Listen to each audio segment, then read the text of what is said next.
बोलिए बाल कृष्ण लाल की, बोले द्वारिकाधीश भगवान की। ऐसे चले तो शांति पूर्वक। बोलिए श्री शंकर भगवान की। तो डॉक्टर साहब ने 1 रुपए का सिक्का सूरदास के चद्दर पर फेंक दिया। सिक्का चद्दर पर गिरा, नाचने लग गए। डॉक्टर साहब चले जा रहे थे सड़क पर, सिक्का नाच करके चद्दर से बाहर गिरा। डॉक्टर साहब देख रहे थे, देर भी हो रहा है, मरीज आ गए होंगे। अब सिक्का चद्दर से बाहर गिरा है, कोई दूसरा उठा ले जाएगा। अरे कुछ बुरा है, लड़के लोग पहुंच जाएंगे, उठा के टाफी खा जाएंगे, हमारा दिया हुआ दान व्यर्थ चला जाएगा।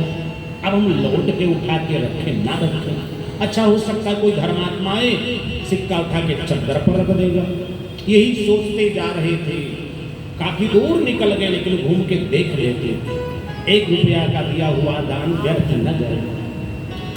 जब वो डॉक्टर साहब थोड़ा दूर और गए, वो सूरदास उठा, अपनी आंख को सीधा किया, उठ करके सिक्का उठाया, अब चद्दर पर रख करके फिर आंख उल्ट के बैठ गए। डॉक्टर साहब ने देख लिया, रे सारे लोगों का आंख का ऑपरेशन हम करते हैं, इसने तो हमारे ऑपरेशन कर दी, मूर्ख बना दिया। क्रोध में लौट पड़े, विलंब हो जाए, ठीक पहुंच गए, हाथ पकड़ लिया, उत्तिष्ठ, अरे मूर्ख खड़े हो जाओ, हम आई सर्जन हैं, नेत्र चिकित्सक हैं, ये बताओ तुम्हें दिखता नहीं तो पैसा कैसे उठाया, चद्दर पर कैसे? का आज हम तुम्हें छोड़ेंगे, संसार को ठगते हो, धंधा करते हो, जेल में पहुंचा देंगे 420। जैसे डॉक्टर साहब ने डांटा, अब वो सूरदास रोना प्रारंभ किया, है डॉक्टर साहब छोड़ दो, हमें जेल मत भेजो, हम रोज नहीं बैठते, हम तो किराए पर आए हैं, किराए। बोले रोज बैठता था, वो कहाँ गया? कहा वो तो आज फिल्म देखने गया है, गंगा जमुना सरस्वती देख रहा है। बोले शंकर भगवान की जय हो। इसलिए भैया अंधे भी धंधे करते थे, इसलिए होशियार रहना। तो आज धृतराष्ट्र केवल मोहान बने, इनके अंदर सब प्रकार की अंधता आ चुकी। इधर जब सभा में द्रौपदी पहुंची ना, चारों तरफ देख रही है, मेरे तरफ से कोई बोलेगा ना कि यदा सभायां कुरुदेव देव्या अकेशाभिमर्शं धृतराष्ट्रपुत्रा। आज मेरी रक्षा करने वाला चारों तरफ दिखाई नहीं पड़ रहा है। तब तक निगाह पड़ गई पतियों, पीछे बैठे थे, बिल्कुल पीछे। जब पतियों को देखा तो एक बार द्रौपदी प्रसन्न हुई, मेरे पति। और जब पतियों को देखा, उनकी दशा मनोदशा सिर को नीचे, सिर पर मुकुट नहीं, सब जुए में हर। द्रौपदी की तरफ देखते भी नहीं, नीचे सिर झुकाए। तब द्रौपदी को लगा क्रोध, लगता है ये पति लोग अपने धर्म को भूल गए हैं कि पति किसे कहा जाता है, पति का मतलब ही नहीं जानते। आज यदि पति पत्नी अपना धर्म जान जाएं तो दाम्पत्य जीवन में कभी झगड़ा कलह न। बोले पति किसे कहते हैं? जिसके अंदर 4 लक्षण हो उसी को पति देव कहा जाता है। भार्यां पाति और रक्षति सर्वतो भावेना संरक्षणं करोति इति पति। जो पत्नी की रक्षा करे, सुरक्षा करे, संरक्षण करे, उसके हर मनोकामनाओं को पूर्ण कर दे, उसी का नाम पति देव। ये नहीं कि बार बार पत्नी को पीटता रहे, 108 गाली सुनाता रहे और पति महादेव बना रहे। इसलिए पति को अपना धर्म जानना चाहिए और पत्नी को भी अपना धर्म जानना। बोले पत्नी किसे कहते, किसे धर्म पत्नी कहते? जो 4 प्रकार से पति के साथ व्यवहार करे वही धर्म है। वो 4 प्रकार क्या है? का भोजने मात्रवत जाता, पति को भोजन कराना हो तो माँ के समान प्रेम से पौष्टिक पदार्थ खिलाना चाहिए। हमारा पति हिष्ट पुष्ट बना रहे, इसके शरीर में कोई रोग नहीं। ये नहीं कि भोजन कराने बैठो पतिदेव को देना लेकर तो लिस्ट पहले हाजिर कर दो, लिस्ट सामने रख दो, इतना सामान लाना। उनके ब्लड प्रेशर वैसे हाई हो जाएगा। आप जेब में 500 रुपया है, सामान तो 1000 है। इसलिए भोजन कराना हो तो माँ के समान प्रेम से पौष्टिक पदार्थ। दूसरा रूप क्या है? गृह कार्य सुदासी, घर का काम काज करना हो दौड़ करके दासी नौकरानी के समान दौड़ करके कार्य करना। पति घर में पहुंच जाए, लोटा गिलास मांग के पानी पीना पड़े, पत्नी को धिक्कार। घर का कपड़ा पति को स्वयं धोना पड़े, चद्दर बरकर, तो पत्नी को धिक्कार। दासी के समान जो पति की सेवा करे, ये स्त्री का दूसरा रूप है। और तीसरा नंबर क्या है? कार्य सुमंत्री, घर में कोई काम काज हो तो मंत्री के समान सलाह देना चाहिए। स्वामी ऐसा करो तो और अच्छा, ऐसा करो तो बहुत बढ़िया, यह लोग पर लोग बन जाएगा। तो मंत्री के समान जो सलाह दे। चौथा रूप क्या? भोगे सुरंभा, पति को प्रसन्न करने के लिए रंभा और उर्वशी के समान आचरण करना चाहिए। पति के सामने क्रूर नहीं होना चाहिए, कभी क्रोध नहीं करना चाहिए, कभी आप शब्द नहीं बोलना। जो 4 प्रकार से आचरण करें वही धर्म पत्नी। लेकिन आजकल की माताएं बहनें ये अपना 4 रूप नहीं जानती, वह 2 ही रूप जानती हैं। प्रसन्न हो जाएं तो चंद्रमुखी और नाराज हो जाएं तो ज्वालामुखी। पति को भी नहीं छोड़ती है, श्राप दे देती। और ऐसा भयंकर श्राप देंगी कालिदास वाला, जिस डाल पर बैठो वही काटोगी। कहती हैं तेरही नहीं जाओ, तिरात्री हो जाए, 3 दिन में निपट जाए। बोले शंकर भगवान की। इसलिए पति पत्नी दोनों अपना धर्म समझ जाएं तो घर में ही राम राज्य, घर में ही सुमति संपत्ति सुख सब हो। इसलिए हम लोग अपना अपना धर्म नहीं जानते, इसलिए घर में कलह मचा रहता है। द्रौपदी ने कहा लगता है मेरे पतियों को पति धर्म का पता नहीं। और जब देखा पतियों की ये दशा, तब द्रौपदी ने निकाल दिया। क्या कहा कि 5 पति तापे ऐसी गति, और ऐसे राज समाज में आगी लगी बे, और सासुर में सब कायरबा, अब नहीं हर से बिरना बोलवे। बोले द्वारकाधीश भगवान की जय। अब द्रौपदी ने भगवान का ध्यान किया। जब देखा पतियों का भरोसा नहीं, तब भगवान द्वारिकाधीश का ध्यान किया। द्वारिकाधीश तुम्हारी प्रतिज्ञा है कि शक्रदेव प्रपन्नाय और तवास्मिति जयाचते, अभयं सर्वभूतेभ्यो ददाम्ये तत्प्रदं मम। ही द्वारिकाधीश आपकी प्रतिज्ञा है, जो एक बार रो करके पुकारता है उसकी मैं रक्षा करूंगा। एक बात याद रखना, जो वास्तव में भक्त लोग पूजा करते समय नेत्रों में आंसू आए, रो करके भगवान की भक्ति करते हैं, भगवान की भक्ति को सुन लेते हैं। जाने कब आएगा मुझे अपना बनाएगा, जाने कब आएगा मुझे अपना बनाएगा।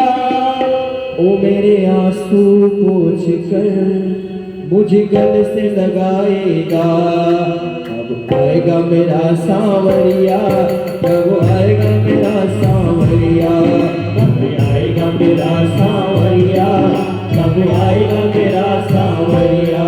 जाने कब आएगा मुझे अपना बनाएगा, जाने कब आएगा मुझे अपना बनाएगा। वो मेरे आंसू पोंछ कर मुझे गले से लगाएगा, मेरे आंसू पोंछ कर मुझे गले से लगाएगा। कब आएगा मेरा सांवरिया, कब आएगा मेरा सांवरिया, कब आएगा मेरा सांवरिया, कब आएगा मेरा सांवरिया।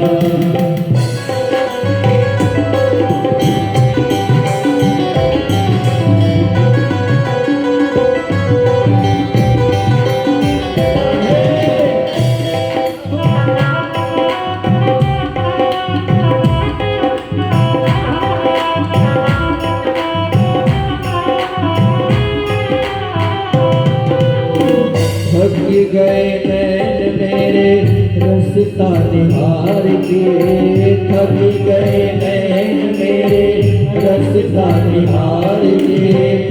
सोनी सोनी अखियों में सपने बहार के, सोनी सोनी अखियों में सपने बहार के। थक गए नैन मेरे रास्ता निहार के, थक गए नैन मेरे रास्ता निहार के। प्यासी प्यासी अखियों में सपने बहार। जीवन बन जाएगा जब कान्हा आएगा, जीवन बन जाएगा जब गाना आएगा। मेरे आंसू पोंछ कर मुझे गले से लगाएगा, मेरे आंसू पोंछ कर मुझे गले से लगाएगा। कब आएगा मेरा सांवरिया, कब आएगा मेरा सांवरिया, कब आएगा मेरा सांवरिया, कब आएगा मेरा सांवरिया।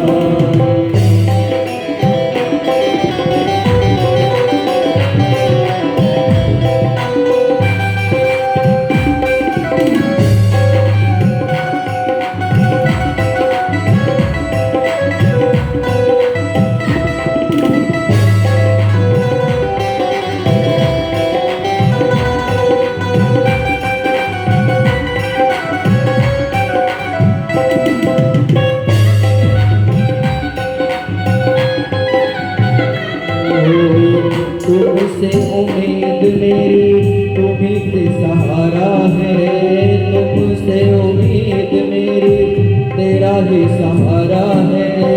तेरे बल का नाथ हूँ मैं, कोई ना हमारा है, तेरे बल का नाथ हूँ मैं, कोई ना हमारा। वो कब तक कर पाएगा, कब तक बहलाएगा, कब तक कर पाएगा, कब तक बहलाएगा।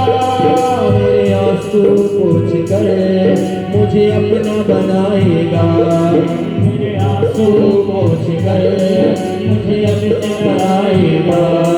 कब आएगा मेरा सांवरिया, कब आएगा मेरा सांवरिया, कब आएगा मेरा सांवरिया, कब आएगा मेरा सांवरिया।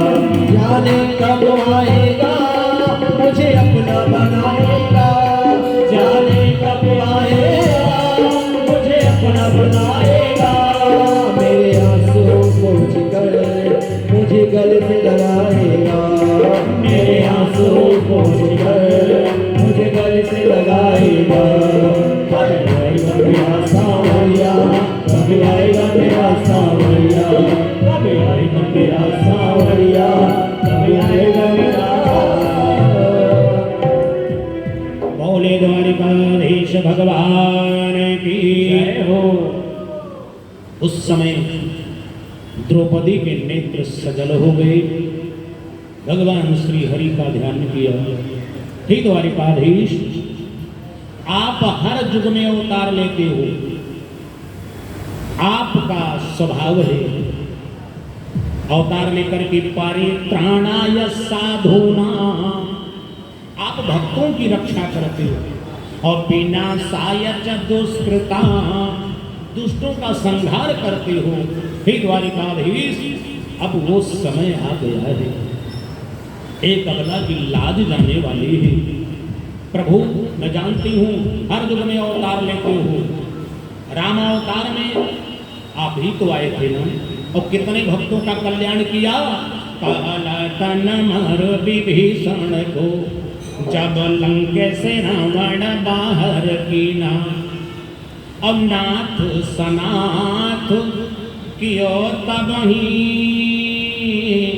और क्षण माही सुदुर्लभ राजन ही दीना।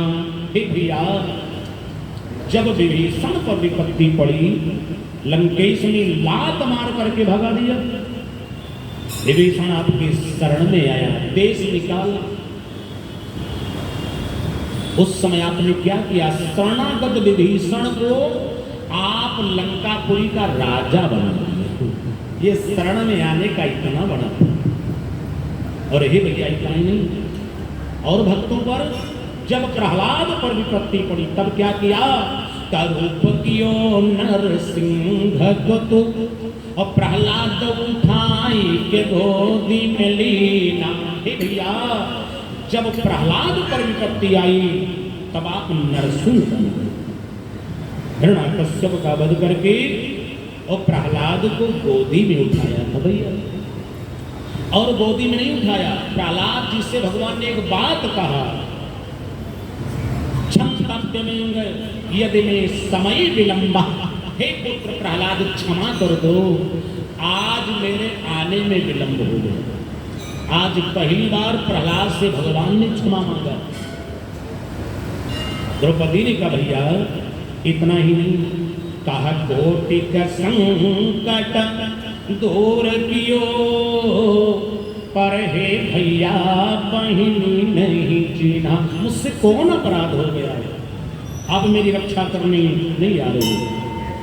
तब तक दुशासन पहुंचा, अपने हाथों में साड़ी को पकड़ के लपेटना प्रारंभ किया और जैसे खींचने के लिए साड़ी को पकड़ने लगा।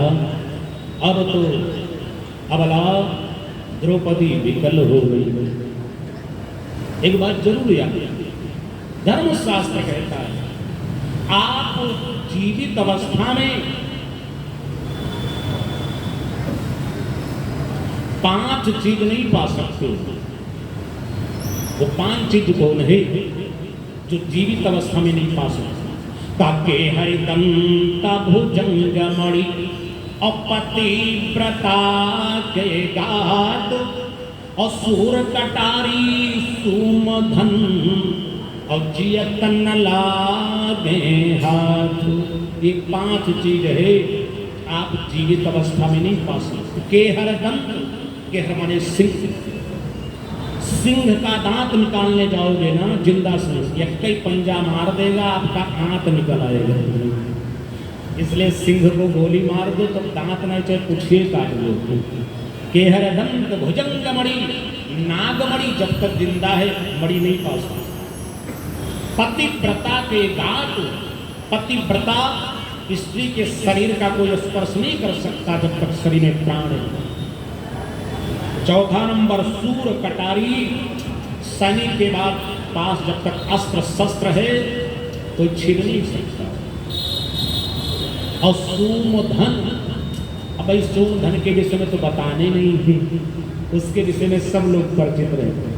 कहा जियत न लागे हाथ, सूम का धन धर्म में नहीं लगता है, चंडाल खा जाते हैं।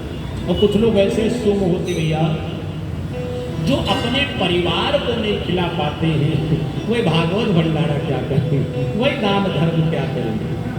याद आ गया एक सज्जन इलाहाबाद नहाने गए थे, बड़े कंजूस थे, पत्नी ने बहुत प्रेरित किया तो गए, साथ में लड़का था। स्नान करने के बाद लड़का 5 साल का भूख लगा, चिल्लाने लगा पिताजी क्या चाहिए। सामने देखा केला बिक रहा है, पिताजी हमें केला चाहिए। अब उस कंजूस व्यक्ति ने डांट दिया, चुप रहो, ये केला नहीं। बोले तब का ये केली है, केला हम भुसावल से मंगा देंगे। अब बच्चा चुप हो गया। अब तो भूख लगा था, कहाँ बढ़। बच्चा आगे बढ़ा, फिर देखा एक ठेला पर संतरा है, रोने लगा। पिताजी संतरा ले लो। उस कंजूस व्यक्ति ने फिर डांटा, चुप, ये संतरा नहीं संतरी है, संतरा हम नागपुर से मंगा देंगे। बच्चा फिर चुप हो गया, लेकिन वो भूख छितम नहीं प्रतिभा, भूख से व्याकुल आदमी को बर्दाश्त। आगे बढ़े तो देखा ढाबा है, होटल, पकौड़ा छन रहा था, ब्रेड पकौड़ा। बच्चा रोने लगा, पापा पापा हम पकौड़ा खाएंगे। उस कंजूस व्यक्ति ने डांट दिया, चुप चुप, ये पकौड़ा नहीं पकौड़ी है, पकौड़ा तो बम्बई मिलता है, हम मंगा देंगे। जैसे इतना कहा, बच्चा मारी क्रोध के लाल हो गया, चिल्ला करके बोला, तुम पापा नहीं तुम पापी हो। क्या हो? पापा तो पंजाब में रहते हैं, जो अपने बच्चों को खिलाने पिलाने के लिए लुटा देते थे। इसलिए जो व्यक्ति इतना कंजूस हो, परिवार को नहीं खिला सकता है, वो धर्म कर्म भागवत भंडारा गया जगन्नाथ जी क्या करेगा। इसलिए प्रियात्मा बंधुओं, धर्म कर्म में कंजूसी नहीं करना चाहिए, धर्म शास्त्र कहते हैं। इसलिए बताए हैं 5 चीज जीवित अवस्था पर नहीं मिलता, के हरिदंत भुजंगमणि और पतिव्रता के गात और सूर कटारी सूम धन और जियत न लागे है। इधर दुशासन जब साड़ी को लपेटा खींचने के लिए, उसके भुजाओं में 10,000 हाथियों का बल था। अब तो अबला का धैर्य टूटने लगा। चारों तरफ देखती सब नेता सब राजाओं ने सिर को नीचे कर लिया। तब भगवान से रो करके एक बात कही, द्वारिकाधीश आज संसार हमारा दुश्मन नहीं है। बोले कौन दुश्मन है?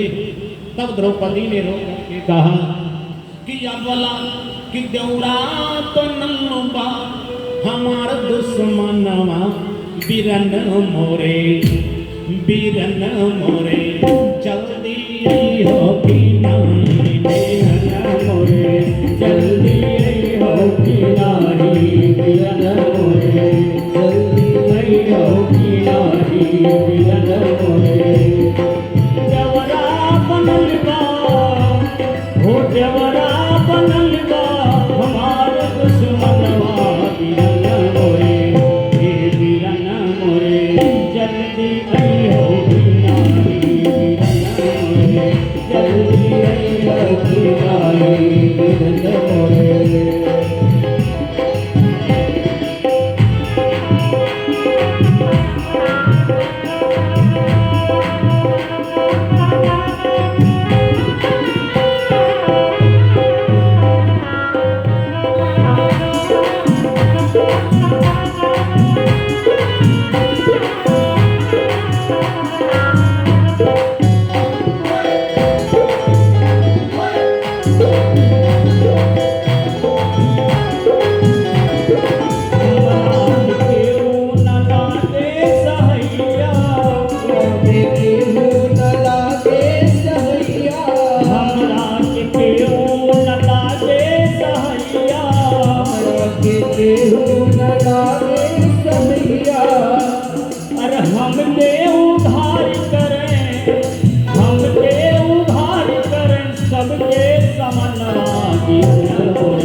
बिरन मोरे यही सभी काहे बिरन मोरे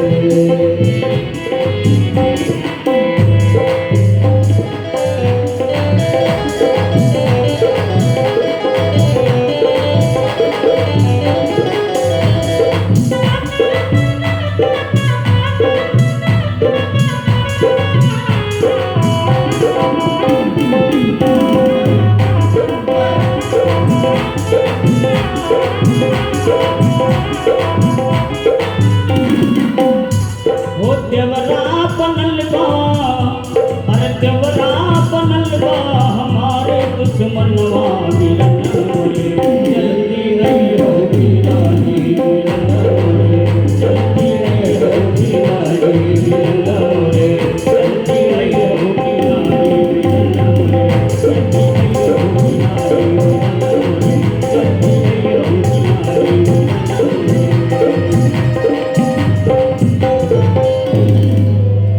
बोले द्वारिकाधीश भगवान की। एक बात याद रखना, भगवान से हर व्यक्ति को नाता जोड़ना चाहिए। द्रौपदी ने भाई का नाता जोड़ा, ऐसे हर व्यक्ति को भगवान कहते हैं मानव एक भगति कर नाता। भगवान से कोई भी नाता जोड़ लो भैया, भगवान की नवी रिश्तेदारी है तो जो भी चाहो गुरु बना लो, भाई बना लो, पिता बना लो, इष्ट देव बना लो, कुछ भी भगवान से संबंध रखो, क्योंकि संबंधी से जल्दी भगवान मिलते हैं। प्रमाण के लिए पता लगा कि आपका रिश्तेदार डीएम है, वैसे मिलने जाओ 10 जगह पुलिस चेक करती है और कहीं बता दो ना कि हमारे फूफा जी डीएम है, रिश्तेदार का संबंध ही बहुत काफी है। भैया ले जाओ रिश्तेदार। ऐसे भगवान से भी मानव एक भगति कर नाता। द्रौपदी भगवान को भैया मानती, भैया कन्हैया मानती, इतना प्रगाढ़। और भाई बहन का संबंध तो आप सबको पता है ना। आजकल के भाई बहन बोल रहे हैं तो अलग बात है कि अनन्य कितना प्रेम भाई बहन में होता है। बहन सब बर्दाश्त कर लेती है, लेकिन जब कोई इसके भाई और पिता की बात करता है, ससुराल में उंगली उठाता है, फिर बहन बर्दाश्त नहीं कर सकती है, चंडी का रूप धारण कर लेती है। भाई बहन का बड़ा गजब संबंध है। द्रौपदी ने कहा भैया अब मेरी लाज जाने वाली, दुशासन की भुजाओं में 10,000 हाथी का बल था, एक झटका लगा, द्रौपदी ने ऐसे साड़ी पकड़ रखी। जब ऐसे साड़ी पकड़ रखी और द्रौपदी विकल हो गई, पहले तो पतियों को देखती थी, सभा को देखती थी, फिर हाथों से साड़ी को पकड़ रखी, लेकिन एक झटका लगाया ना, जैसे झटका लगाया, विचार करो कहाँ 10 हाथ की साड़ी और कहाँ 10,000 हाथी का बल। उस समय विकल हो गई द्रौपदी, अब नेत्र को बंद कर लिया। लगता है मेरा कन्हैया आएगा नहीं, मेरी लाज चली जाएगी। हे द्वारिकाधीश, आपने सबकी रक्षा किया है, सबकी लाज बचाई है। द्रौपदी ने भगवान का नाम लेकर पुकारना प्रारंभ कर दिया कि सब कई तो बिगड़ी बनाया, हमारे सुधी का ये भुलाया। सब कई तो बिगड़ी बनाया, हमारे सुधी का ये भुलाया। सब कई तो बिगड़ी बनाया, हमारे सुधी का ये भुलाया। काहे भुलाया प्रभु काहे को भुलाया, काहे भुलाया प्रभु काहे भुलाया, काहे भुलाया प्रभु काहे को भुलाया। काहे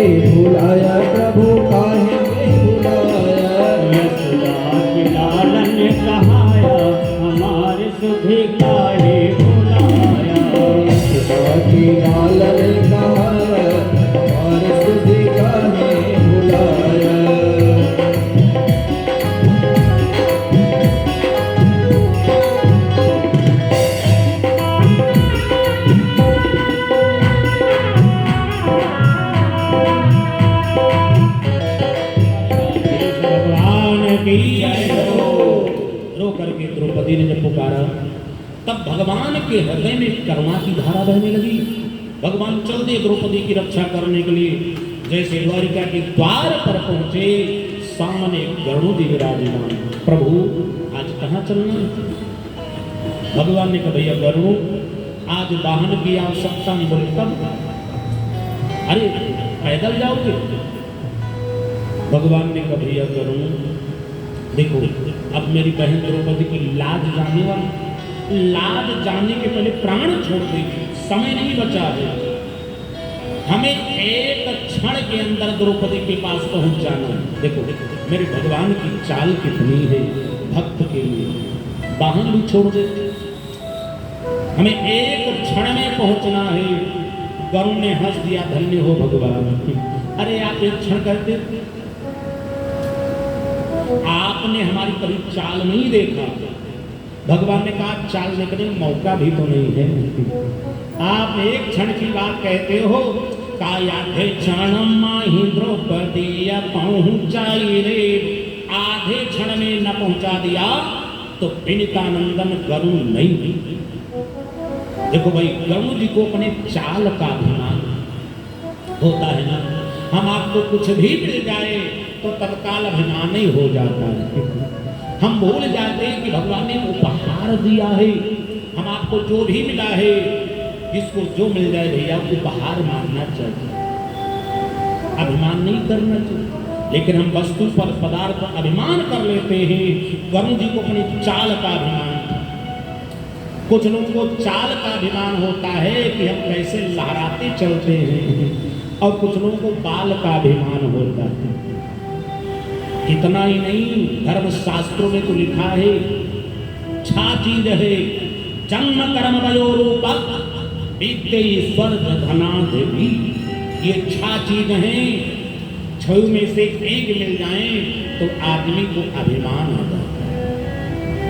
और जिन भाग्यशाली को छह के छह इकट्ठे ही मिल जाए, वो तो बिना अभिमानी हुए रह नहीं सकते। छा चीज क्या है? जन्म, अच्छे कुल में जन्म हो जाए तो जाति का अभिमान। हम तो सबसे बड़े त्रिफला पाए हैं, जाति का। कर्म, अच्छे कर्म हो, काम धंधा चलते हो, 150 नौकर लगे हों, मिल फैक्ट्री चल रही, अपने कर्म का भी। वयो, जवानी का शरीर हो रहा, युवावस्था हो तो युवावस्था का भी। जन्म कर्म वयो रूप। और कहीं जवानी में सुंदरता मिल जाए तो फिर क्या हुआ? जैसे शीशा देखे